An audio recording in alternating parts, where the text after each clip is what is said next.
പാസിൽ കൂടിയുള്ളത് ആര്യാണ്.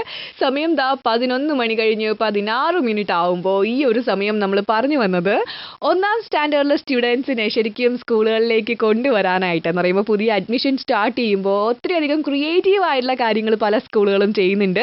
അങ്ങനെ ഒരു സ്കൂളിലെ മാഷാണ് ഇപ്പൊ നമ്മുടെ കൂടെ ടൈം പാസിലുള്ളത് കേട്ടോ. നമസ്കാരം, ഞാൻ വിനയ് മാഷ്, ചന്ദേർ ഇസത്തുൽ ഇസ്ലാം ALP സ്കൂൾ അധ്യാപകനാണ്. അപ്പോ അവിടെ ഫസ്റ്റ് സ്റ്റാൻഡേർഡ് സ്റ്റുഡൻസിന്റെ അഡ്മിഷന് വേണ്ടിയിട്ട് വളരെ ക്രിയേറ്റീവ് ആയിട്ടുള്ള ഒരു കാര്യം ചെയ്തിട്ടുണ്ട് മാഷിന്റെ സ്കൂളിൽ അല്ലേ? അതെന്താണെന്ന് പറയാമോ? ഇപ്പൊ പുതിയ കുട്ടികൾ 1-ാം ക്ലാസ്സിലേക്ക് പ്രവേശനം നേടുന്ന ഒരു സമയമാണ്. പഴയ കാലത്തെ പോലെയല്ല. പുതിയ നൂതന ആശയങ്ങളും ഒക്കെ കൊണ്ടുവന്നാൽ മാത്രമേ ഒരു സമൂഹത്തിലേക്ക് എത്തുകയുള്ളൂ. കുട്ടികൾക്ക് അതൊരു വലിയ സന്തോഷം നൽകുകയുള്ളൂ. അതുകൊണ്ട് നമ്മൾ ഇപ്രാവശ്യം 1-ാം ക്ലാസ്സിലേക്ക് ചേരുന്ന മക്കൾക്ക് അവരുടെ ഫോട്ടോ പതിച്ച് സ്കൂളിലേക്ക് ചെയ്യുന്ന ഒരു സ്റ്റാറ്റസ് പോസ്റ്ററാണ് ഇപ്രാവശ്യം ആദ്യം ഉണ്ടാക്കിയിരിക്കുന്നത്. അപ്പൊ എന്തൊക്കെ ഇനി വരാനുണ്ടല്ലേ?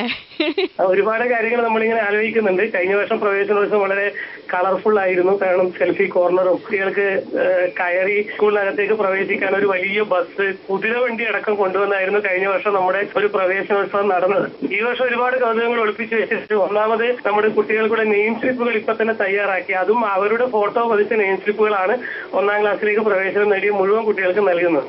അത് മാത്രമല്ല, പ്രവേശനോത്സവവുമായി ബന്ധപ്പെട്ട് കുറച്ചധികം കാര്യം കൂടി അവർ പ്ലാൻ ചെയ്യുന്നുണ്ട് കേട്ടോ. അതെന്തൊക്കെയാണെന്ന് നമുക്ക് മാഷിനോട് തന്നെ ചോദിച്ചറിയാം. അക്ഷരാർത്ഥത്തിൽ പ്രവേശനോത്സവം എന്ന് പറയുന്നത് വലിയൊരു ഉത്സവ പ്രതീതിയാണ്. ഒരുപാട് ആളുകൾ വരും, നിറങ്ങളുള്ള ബലൂണുകൾ, ഒരുപാട് കാഴ്ചകൾ ഒക്കെ. കുട്ടികൾ വളരെ സന്തോഷത്തോടെയാണ് ഇപ്പോൾ സ്കൂളിലേക്ക് വരുന്നത്. അതെ അതെ അതെ, ഈ സമയത്ത് സ്കൂളിൽ പഠിച്ചാൽ മതിയായിരുന്നു തോന്നുന്നുണ്ട്.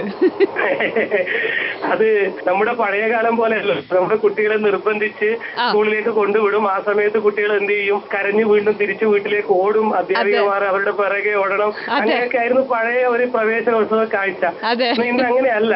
കുട്ടികൾ ഒരു ഉത്സവത്തിന് പോകുന്ന ഒരു ഉത്സാഹത്തോടെയാണ് കുട്ടികൾ സ്കൂളിലേക്ക് വരുന്നത്. ഞങ്ങൾ അധ്യാപകർ പറയാറുണ്ട്, കുട്ടികള് വളരെ സന്തോഷത്തോടെ ഓടി സ്കൂളിലേക്ക് വരണം.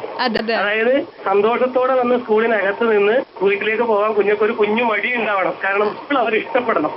അതുകൊണ്ട് ശിശു സൗഹൃദമായ അന്തരീക്ഷം ഒരുക്കാൻ നമ്മൾ സ്കൂളിലെ ചുമരുകളെല്ലാം ഭംഗിയാക്കുന്നുണ്ട്. കുഞ്ഞു പാർക്ക് ഒരുക്കുന്നുണ്ട്. ക്ലാസ് മുറികളിലെ ചിത്രങ്ങളെല്ലാം പുതുക്കുന്നുണ്ട്.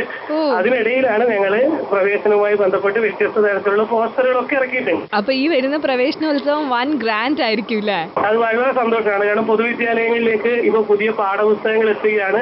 അതുകൊണ്ട് തന്നെ കുട്ടികളുടെ എണ്ണത്തിലൊരു വർധനവുണ്ട്. ഇപ്പൊ നമ്മുടെ വിദ്യാലയത്തിൽ തന്നെ 56 കുട്ടികൾ ഇന്നിലേക്ക് 1-ാം ക്ലാസ്സിലേക്ക് പ്രവേശനം നേടിയിട്ടുണ്ട്. അത് വലിയ സന്തോഷമാണ്. വളരെ ഗംഭീരമായ ഒരു പ്രവേശനോത്സവമാണ് ഈ വരുന്ന വർഷം കുട്ടികളെ കാത്തിരിക്കുന്നത്. പ്രവേശനോത്സവവുമായി ബന്ധപ്പെട്ട് കുറച്ചധികം സർപ്രൈസ് കൂടി അവർ സ്റ്റുഡൻസിനായിട്ട് പ്ലാൻ ചെയ്യുന്നുണ്ട് കേട്ടോ. അതെന്തൊക്കെയാണെന്ന് അറിയാനായിട്ട് ഇനി ഒരു മാസം കൂടെ വെയിറ്റ് ചെയ്യേണ്ടിയിരിക്കണം. ഒരു മാസം കൂടി ഉണ്ടല്ലോ വെക്കേഷൻ കഴിയാനായിട്ട്.